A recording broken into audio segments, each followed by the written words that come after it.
All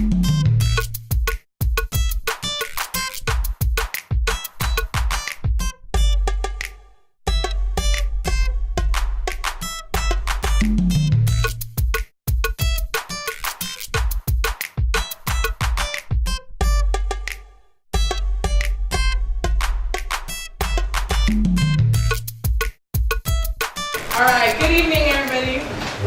Good evening. Thank you. My name is Maeda-Pease. I'm the programs coordinator at Movement Generation Justice and Ecology Project. And I'm going to tell you a little bit about what we're doing here today, Movement Generation's work, since not everybody here is familiar with us, and why a social justice organization like ours is having a workshop on installing a rooftop garden. So Movement Generation, our full name is Movement Generation Justice and Ecology Project. And we're a group of folks grounded in radical social justice organizing work, similar to the philosophy that Power works out of. And what we focus on is we've been collecting and learning all the information that we can about the ecological crisis that's happening right now on the planet. So for those of you who are familiar with Power, Power started almost 13 years ago, right? And we started out as a welfare rights organization. And we were actually in the Tenderloin in 2 different locations. And we're known for kind of doing it by hook or by crook. I'm Aaron Lamer with a group called Localize.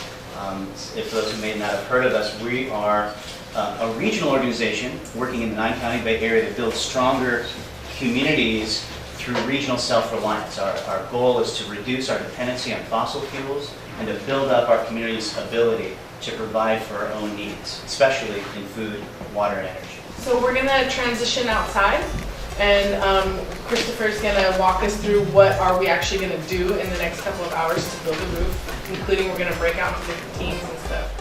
So this is actually a great location. We've got plenty of sun. The sun comes all the way up from here, goes all the way around. So this is really a prime location for having a rooftop garden. And so I'm going to just break down the stations for you, and you guys can choose how to, like what areas sound fun for you, and then we might even rotate through if folks want to do different things. But as you can see, right behind Aaron is the beginnings of our veggie boxes. This one's almost finished. All we need to put in is the bottom, the liner, and the drainage system. So I'll be showing people how to build these. So we'll have 2 stations. We have 3 boxes all together. So there's going to be another box station and another box station over here. We also have terracotta pots along these walls that we'll be planting different flowers in. And we also have in this back corner, which we haven't decided on where to put yet, it's a wine cask, and we will be putting a Meyer lemon tree in that wine cask. And this is all the soil that the amazing folks at Power muscled up here. I joined Localize 3 years ago as a co-founder, and primarily really as a community organizer leading the Rooftop Resources Project, which we conceived collectively. Mainly the impetus was, I was inspired by a project that the city of Oakland did. It was the Oakland Food Assessment led by 2 graduate students, Serena Unger and Heather Wooten, in which they were looking at how 30% of Oakland's food needs could be produced within the city limits. And they came up with this really exciting study that came up with all these different scenarios, and one of which was just a few scenarios of how food could be produced on rooftops. The word agriculture that has embedded in it the word culture, right? Because we are all farming people, and we go back to our roots, and that means that our cultures are all rooted in traditions of the land and the food that is integral to our lives. And so what we're doing here is trying to ensure that development happens in the interest of folks who live in the community, right? So we all know what corporate-driven development looks like. We all know kind of how strip malls and all kinds of those things pop up, and they're not necessarily in our interest, right? We want to make sure that there's affordable housing for people who live in the community, that's actually affordable to folks who live in the neighborhood. We want to make sure there's access to fresh and healthy food, right? We want to make sure that people have control over the process of transforming their community.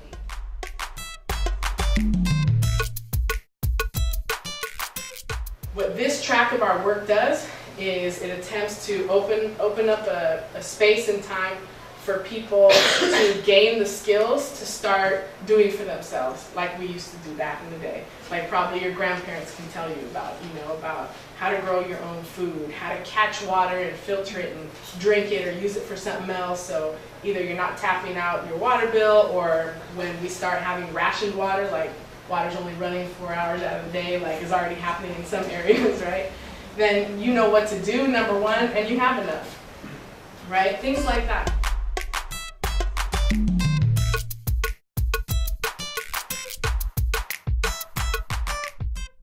People probably remember, like just last year and the year before, there was a big spike in food prices, right? Folks remember that? And all over the world, especially in the developing, in the global south and in the third world, there were food riots. And part of it was the struggle over land and resources, right? So land that used to be grown, that used to have food crops grown on it, or the people that were there, is suddenly being diverted into ethanol, right?